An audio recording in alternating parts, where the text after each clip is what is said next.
Shalom saudara-saudara sekalian, ini adalah khotbah untuk PHD Remaja tanggal 16 September sampai 22 September 2024, minggu ke-17 setelah Trinitatis. Nats khotbah diambil dari Matius 2 ayat 13 sampai 15, berikut penjelasan dari Nats. Bagaimanakah kita menilai ketulusan hati seseorang? Pasti tidak mudah.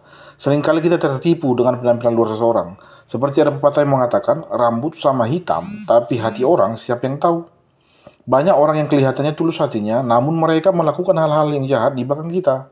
Ketulusan hati seseorang tidak bisa hanya sebatas penilaian sepintas saja, tapi perlu dibuktikan lewat perbuatan dan perkataannya. Inilah yang ingin disampaikan oleh penulis Injil Matius kepada pembacanya mengenai sosok Yusuf. Sebutan kepada Yusuf sebagai orang yang tulus hati di Matius 1 ayat 19 bukan tanpa bukti. Dalam pasal 1, Yusuf telah membuktikan ketulusannya, ketaatannya kepada Allah. Dia dengan tulus mengikuti perintah malaikat untuk tidak menceraikan Maria, tanpa mempertanyakan perintah tersebut.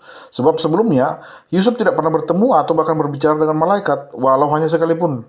Tapi di dalam hatinya tidak ada keraguan untuk patuh terhadap perintah Tuhan. Sekarang, Yusuf kembali menunjukkan sikap yang sama seperti di pasal 1. Segera setelah malaikat menyuruhnya untuk mengungsi ke Mesir, Yusuf bangun dan membawa anak itu beserta dengan ibunya atau istrinya Maria. Malam itu juga, yaitu di malam yang sama di mana dia mengalami mimpi itu. Nah, kita perhatikan di sini. Yang pertama, orang yang benar-benar taat adalah orang yang langsung mengerjakan perintah yang dia terima tanpa berbantah-bantahan, tanpa mencari-cari alasan.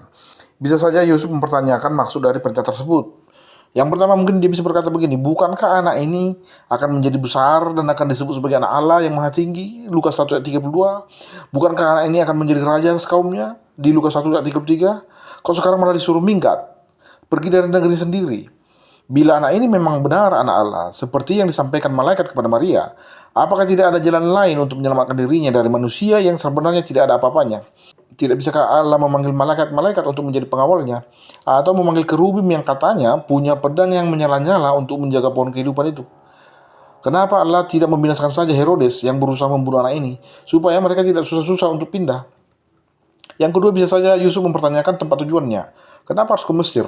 Bukankah Mesir tempat terkenal dengan bangsanya yang menyembah berhala? Lagi pula bangsa Israel punya masa lalu yang kelam di sana, di mana mereka pernah diperbudak selama puluhan tahun di sana.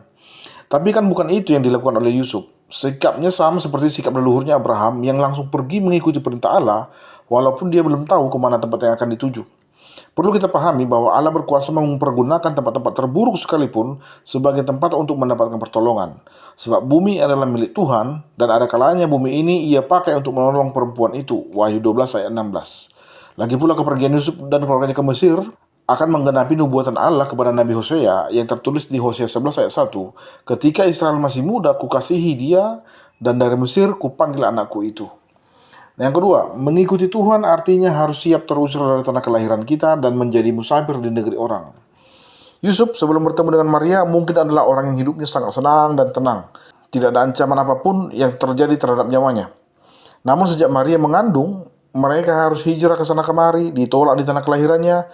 Sebelum Yesus lahir, ketika Maria hendak bersalin, mereka tidak mendapatkan tempat di tanah airnya sendiri. Setelah Yesus lahir pun ternyata mereka harus mengungsi karena tanah airnya bukanlah rumah yang bisa memberikan perlindungan bagi nyawa dan hidup mereka. Dan lihatlah, Yusuf tidak pernah mengeluh melakukan semua perintah Tuhan. Walaupun dalam menjalani semuanya itu, tidak ada satupun mukjizat yang terjadi di dalam hidup mereka sebagai bantuan dari Allah kepada mereka.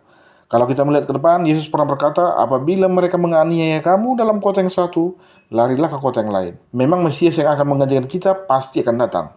Tapi sampai saat itu tiba, larilah dan selamatkanlah nyawamu.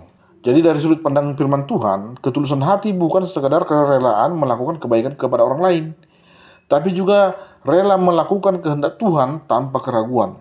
Itulah yang dibuktikan oleh Yusuf dalam dirinya.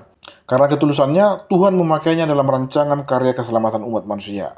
Kalau saja saat ini Tuhan menelisik isi hati kita, menguji ketulusan hati kita kepada firman-Nya, kira-kira apa yang akan ditemukan oleh Tuhan di sana?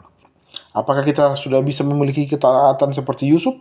Atau kita masih ingin diberikan waktu untuk melakukan apa yang menjadi keinginan kita, apa yang menjadi ambisi pribadi kita, melakukan apa yang menjadi cita-cita kita? Atau melakukan perintah Tuhan? Yang mana ini? Ingatlah kawan-kawan, mati itu tidak harus tua. Kalau saja kita harus menghadap Tuhan hari ini, Lalu Tuhan bertanya pada kita di akhirat, anakku, anakku, mengapa kau meninggalkan aku? Apa yang harus kita jawab?